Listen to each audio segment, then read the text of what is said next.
पैसा कितना मिलता है वो सेकेंडरी है। लोग आपके बारे में कितनी बात करते हैं वो मायने रखता है। तो हम क्वालिटी पे फोकस करते हैं और अच्छे से अच्छा काम करने की कोशिश करते हैं। 12,000 करोड़ का काम हमारे हाथ में है।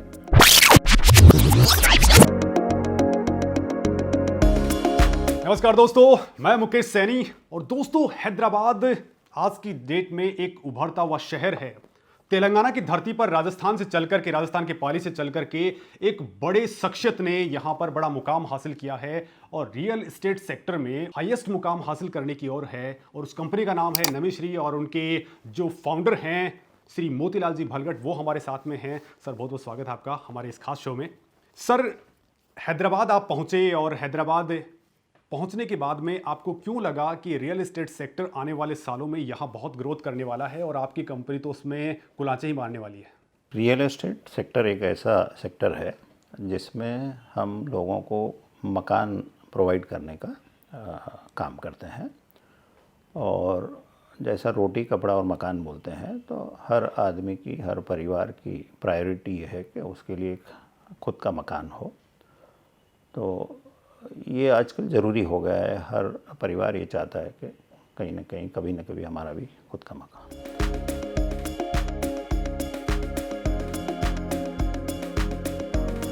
और हैदराबाद सिटी एक ऐसे सिटी के नाम से प्रसिद्ध है जो आईटी सिटी बोलते हैं। आईटी सेक्टर में काफ़ी यहाँ पर कंपनीज काम कर रही है। नेशनल कंपनीज है, इंटरनेशनल कंपनी।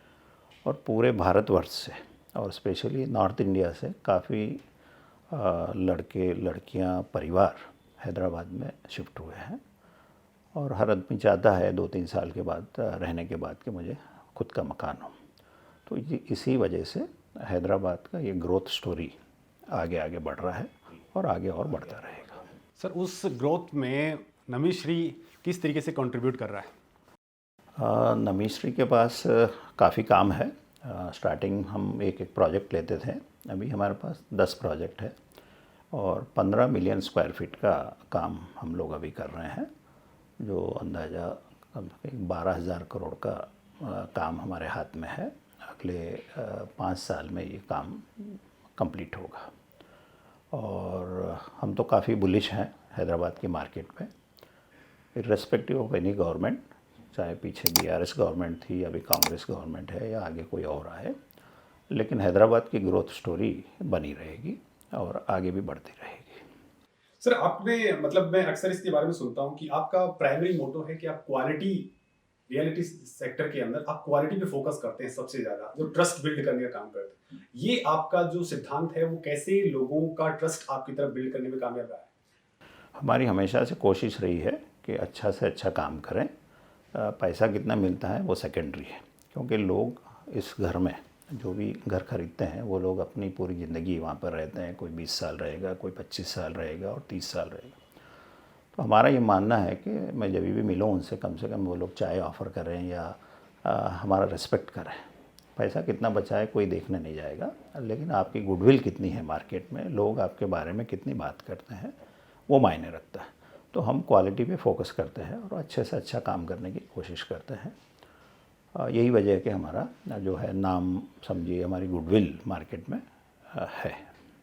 सर, आज नमीश्री किसी परिचय का मोहताज नहीं है, लेकिन एक दौर ऐसा भी था कि जब आपका किराना का कारोबार हुआ करता था, तो किराना के कारोबार से आपने फिनांस और उसके बाद में रियलिटी सेक्टर के अंदर आपने एंट्री मारी। क्या ग्रोथ स्टोरी है सर उसकी? मेरे पिताजी 1960 के दशक में यहाँ पर हैदराबाद आए थे और एक जनरल स्टोर उनका हुआ करता था। उसके बाद जैसे जैसे परिवार बढ़ा, हम 4 भाई भी हैदराबाद में शिफ्ट हो गए और 1983 के बाद हमने डाइवर्सिफाई करना चालू किया। तो हम लोग ऑटो फाइनेंस के बिज़नेस में काफ़ी जो है तेज़ी से उभरे और 18-20 साल हमने काफ़ी मेहनत की। और उसके बाद हमने डाइवर्सिफाई किया कंस्ट्रक्शन में, क्योंकि ऑटो फाइनेंस में एक लिमिट थी काम की और उससे ज़्यादा नहीं कर पाते थे। Construction industry never ending industry है, कभी ख़त्म नहीं होगी।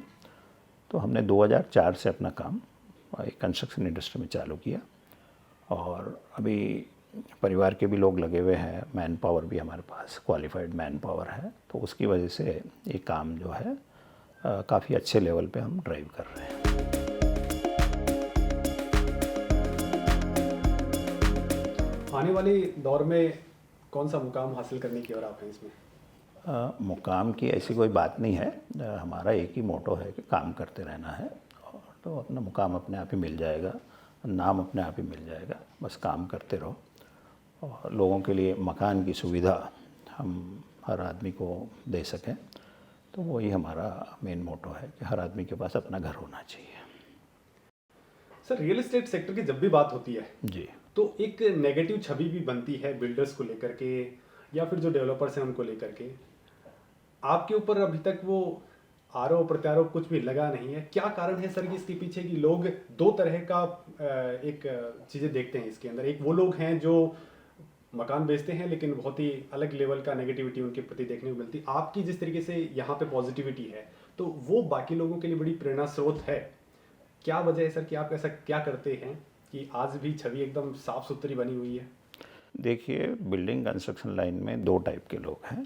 एक फ्लाई बाय नाइट ऑपरेटर है कि भाई एक आध प्रोजेक्ट किया, कुछ पैसा बचाया, चलते फिरते नज़र आए। एक कमिटेड लोग हैं, जो बड़े बड़े लोग हैं, बड़े नाम हैं, जो 20 साल से 25 साल से 15 साल से अपना काम कर रहे हैं। तो उनका फोकस और उनका कमिटमेंट ये इंडस्ट्री के प्रति 100% है। उनको एक प्रोजेक्ट करके बाहर निकलना नहीं है। तो जहाँ हमारा लॉन्ग टर्म कमिटमेंट है, वहाँ पर हमारा क्वालिटी के ऊपर, अपनी शाख के ऊपर और अपने कस्टमर के सेटिस्फैक्शन के ऊपर पूरा ध्यान रहता है। यही ड्राइव करता है कि क्योंकि मैं आज एक दिन गलत काम करके मार्केट में सर्वाइव नहीं कर सकता। तो हमारा फोकस यही रहेगा कि चाहे पैसा कम बचो ज़्यादा बचो, सवाल वो नहीं, कस्टमर सेटिस्फैक्शन ज़रूरी है। तो इसीलिए हम इस मार्केट में 19 साल से टिके हुए हैं। 2024 में हमारी 20 साल पूरे हो जाएंगे और कंटिन्यू काम कर रहे हैं। पहले अगर एक प्रोजेक्ट करते थे तो आज 10 प्रोजेक्ट हम कर रहे हैं और बड़े बड़े साइज़ के प्रोजेक्ट कर रहे हैं। 15 lakh square feet, 20 lakh square feet, 45 lakh square feet का भी काम है। अभी मेरे पास 5000 फ्लैट बन रहे हैं और बनना चालू होंगे अगले 3-4 महीने में।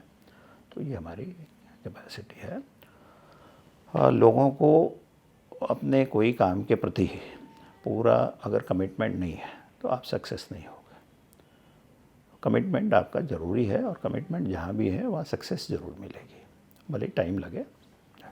ठीक है सर, नए लोगों के लिए भी एक चीज़ें जानना बहुत ज़रूरी हो जाती है कि आप जैसे जो शख्स हैं जिन्होंने वास्तव में एक बिजनेस गुरु के तौर पे, आप जब आपके पास नया प्रोजेक्ट आता है तो नए प्रोजेक्ट की तैयारियां आप किस तरीके से करते हैं, कैसे उस काम को आगे बढ़ाते हैं ताकि वो कस्टमर को अपनी तरफ से अट्रैक्ट कर पाए?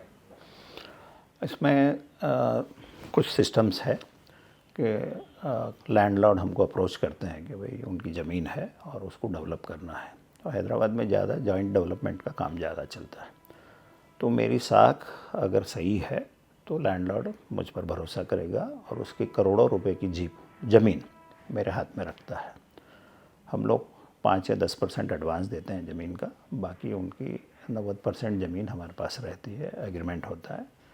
उसके बाद जो प्रोसेस है, लीगल ओपिनियन है, परमिशंस के है, बढ़िया से बढ़िया डिज़ाइन हो तो अच्छे से अच्छे आर्किटेक्ट को हम हायर करते हैं, स्ट्रक्चरल इंजीनियर को हायर करते हैं और उसके बाद ड्राइंग्स बनते हैं, परमिशंस मिलती है और काम चालू करते हैं।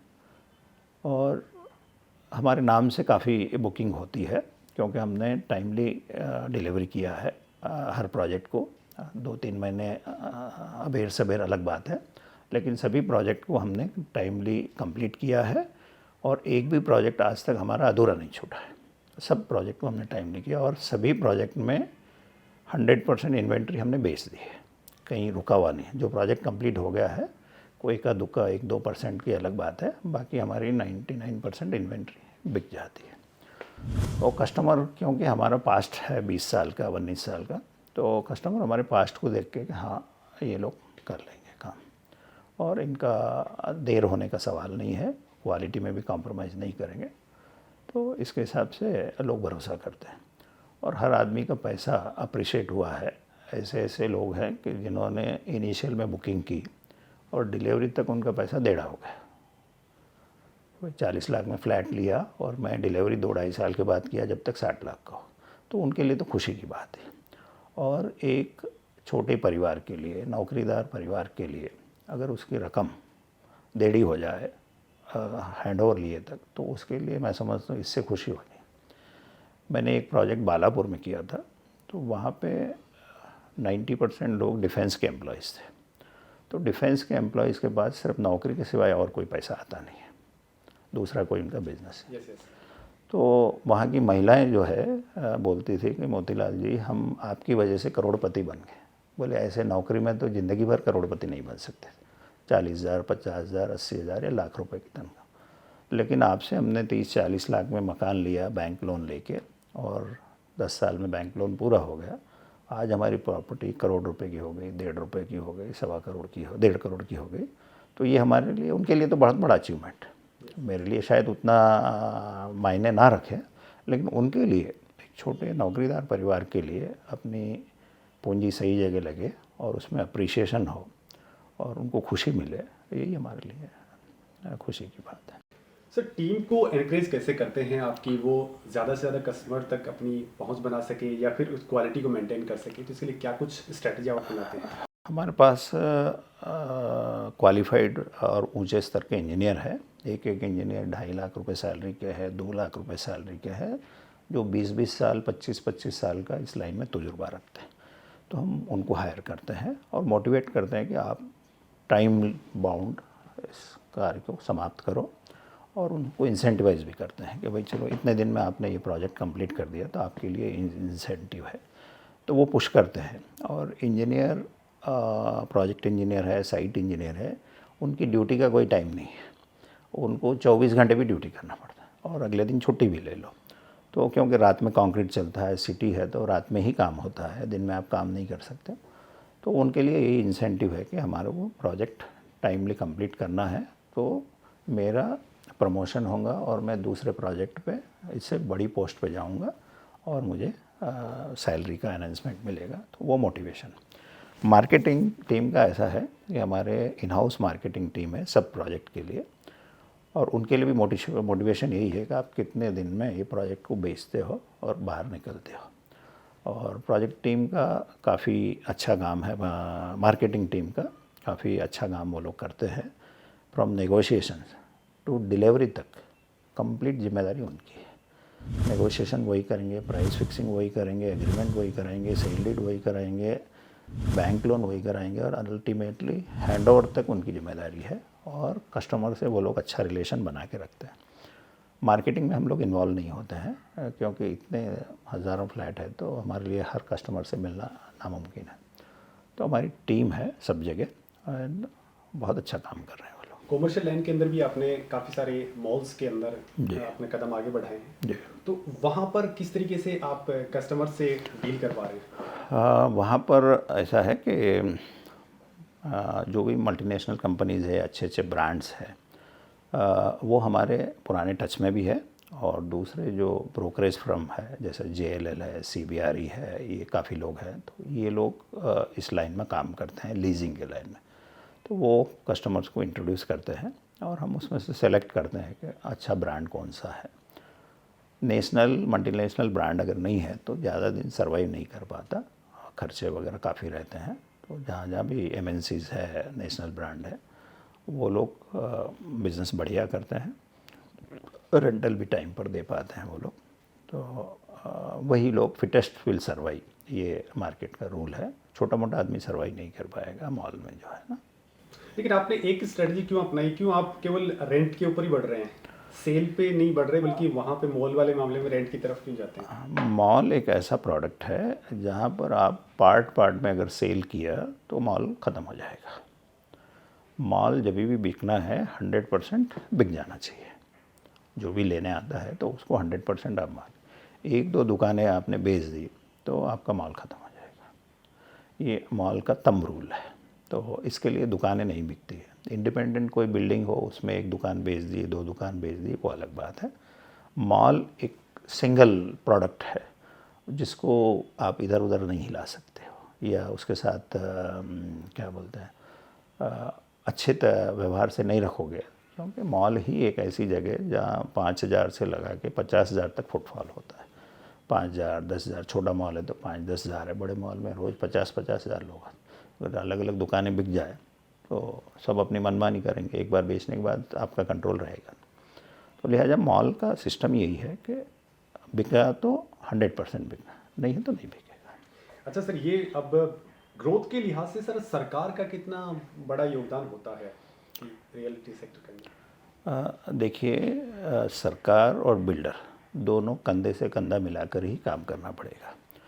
रियल इस्टेट सेक्टर एक ऐसा सेक्टर है जहाँ लाखों लोग मजदूरी करते हैं, लाखों लोगों को रोज़गार मिलता है, चाहे छोटे से छोटे मजदूर से लगा के बड़े से बड़ा इंजीनियर ले लो, तो ये सब इसी पे टिका हुआ है और काफ़ी रेवेन्यूज़ है। जीएसटी के फॉर्म में ले लीजिए आप, प्रोडक्ट इतना बिकता है, इतने लोगों को काम मिलता है, तो ये लोग फिर पैसा खर्चा करते हैं, तो ये इकोनॉमी को पुश करता है। इस रियल एस्टेट सेक्टर पे सैकड़ों इंडस्ट्री डिपेंड है। आप मिट्टी से लगा के एयर कंडीशनिंग ले लीजिए या कोई चीज़ ले लीजिए, हर चीज़ मैन्युफैक्चर होती है और मैन्युफैक्चरिंग जहाँ होती है वहाँ भी सैकड़ों आदमी काम करता है। तो ये बहुत बड़ा इंडस्ट्री है जो बिज़नेस को ड्राइव कर रहा है। तो गवर्नमेंट अगर सपोर्ट नहीं करेगी तो ये इंडस्ट्री चल नहीं सकती। गवर्नमेंट का पॉजिटिव अप्रोच रहना ज़रूरी है। पिछली सरकार में काफ़ी गवर्नमेंट जो है पॉजिटिव थी, उनका अप्रोच भी काफ़ी प्रोग्रेसिव था और उसकी वजह से ही इतने आप बिल्डिंग्स देख रहे हैं, इतने सॉफ्टवेयर कंपनीज देख रहे हैं, इतने इंडस्ट्रीज़ देख रहे हैं। तेलंगाना में एक ज़माना था जब मैन्युफैक्चरिंग इंडस्ट्री नहीं हुआ करते थे। आज पोजीशन ये है कि काफ़ी लोग दूर दूर से आके यहाँ मैन्युफैक्चरिंग इंडस्ट्री लगा रहे हैं, नहीं तो जनरली सॉफ्टवेयर पे डिपेंड था। अभी काफ़ी इंडस्ट्री लग रहे हैं। तो गवर्नमेंट का सपोर्ट और साथ 100% ज़रूरी है, उसके बगैर काम नहीं चल सकता और दोनों एक दूसरे पे डिपेंड है। आप हमारा सपोर्ट करोगे तो हम प्रोडक्शन करेंगे, काम करेंगे, जिससे आपको रेवेन्यू आएगा और आपकी जो भी स्कीम्स है कि भाई गरीब लोगों के लिए फ्री की स्कीम है, ये सब किस पे डिपेंड है? रेवेन्यूज़ पे ही तो डिपेंड है। तो आप सपोर्ट करोगे बिज़नेस को तो आपको रेवेन्यूज़ मिलेगा। बहुत बहुत धन्यवाद सर। तो आपने देखा कि आज मार्केट के अंदर बहुत सारे बिजनेस गुरु आ चुके हैं, लेकिन मोतीलाल जी भलगड़ साहब जैसे शख्सियत जिन्होंने खुद संघर्ष किया है, अपने बिजनेस को करोड़ों करोड़ों में पहुंचाया है और इस मुकाम पे वो पहुंच चुके हैं जहां पर अब एक बड़ी इंडस्ट्री का रूप आज की डेट में नमीश्री वो ले चुकी है और अब इनका फोकस जो है वो बड़े लेवल पे बढ़ चुका है। खुद मैन्युफैक्चरिंग सेक्टर में आ चुके हैं और जो चीज़ें आपस में जुड़ती हैं, यानी कि इस फील्ड को ही उन्होंने आत्मनिर्भर बना दिया है। एक बड़ा इनोवेशन उन्होंने अपनी तरफ से किया है। बहुत बहुत धन्यवाद।